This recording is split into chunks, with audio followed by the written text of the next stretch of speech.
All right, well, I'm really glad Michael started off saying the theme shouldn't be literal about judgment.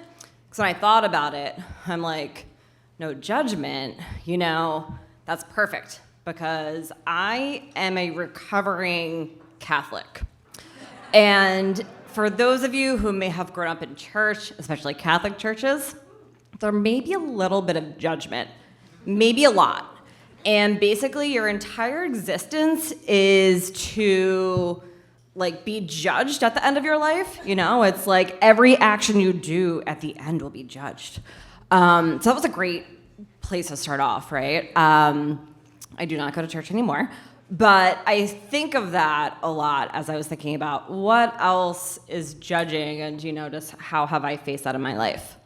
And I would say my start of my career now, picture this. It was 2008. Al Gore had just come out with Inconvenient Truth, which was mind-blowing for talking about climate change, not just global warming. He did say global warming at that point. And I was so inspired by this. And I was working in Malvern. I was living in Northern Liberties at the time. And I remember I joined the softball team at work because I was like, I gotta meet people. I want to get my dad taught my entire life. I was a great Catholic girl, I was really nailing the Catholic thing at that time. And I had to be doing so good at work, life, whatever. I'm like, I'm gonna meet my coworkers, have fun, whatever. So my coworker, Dave, pulls me aside on the softball team. And he's in maintenance, he helps around the office. And he tells me, Julie, I see you fill your recycling bin every day at work. It's actually going into the trash can. And I'm like, this is just Cyclegate 2008, huge deal. And I didn't know what to do because I was like, the company isn't recycling. I'm carpooling because, who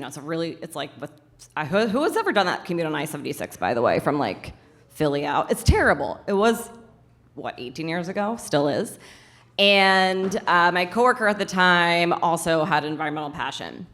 So we're these two guys down the hall named Pete and Danny had a sports blog that had 100,000 views per month. And I'm like, it can't be that hard. Boys do it, So we started a blog in 2008 called Green Philly. And 18 years later, we're still alive. We're a media company. And we're focused on connecting people to sustainable solutions, but also growing that community.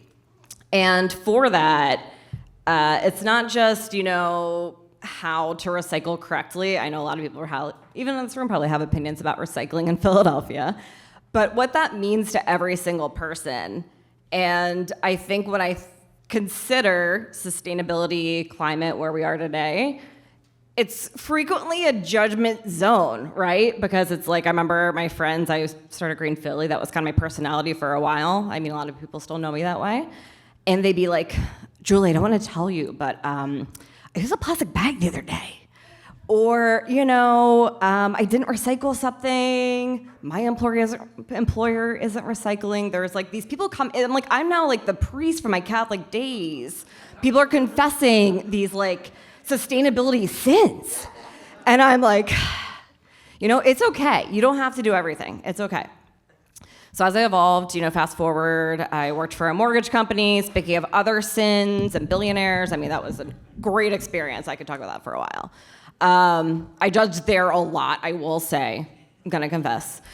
And in 2015, I was living in Bella Vista.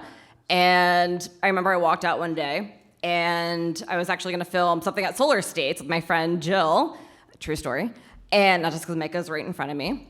And I remember going out and I called Jill and I'm like, so there's a slight problem because I was supposed to pick her up and we were supposed to drive to a solar house somewhere, and I think in North Philly at that point.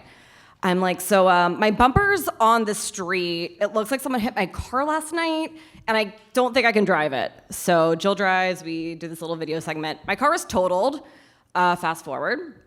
And I had another choice, and I was like, okay, I have two things, right? I can either, so when my car's totaled, Geico calls me, and they're like, we're just gonna give you $7,500. I'm like, wait, so I don't have to go buy another car and give you the receipt? They're like, no, we're just gonna give you cash. So I'm like, okay. I'm trying to figure out where I'm in life. I'm judging myself now, and I'm like, listen, I can either keep on driving and buy another car and drive to this job I hate, or I can work for myself. I made that decision. I decided to quit the corporate world, which I've been out of for 11 years, still recovering from that as well in a lot of ways. But we're still here, and as we continue to think of what sustainability looks like 18 years later, right? Like, I don't know if anyone thinks recycling's great in Philadelphia. We're going back to the original story. If you're judging the city, judging your neighbors, like what they're putting in their recycling bins, judging the streets. I have a dog, like every day I'm judging like how many people throw chicken bones or what's going, the squirrels or whatever, getting them out there. But I think it's still important, right? Because frequently we're always pointing fingers about who's causing the problems. Who's causing the problems of litter? Who's causing the problems of climate change? And rather than point the finger, we could all work together, think of how we're doing small actions that could lead to a bigger change and really make a difference. And I think that's been the impetus of what we've been doing at Green Philly and really how to continue that overall and continue that journey. So if anything, Green Philly is a judgment-free zone.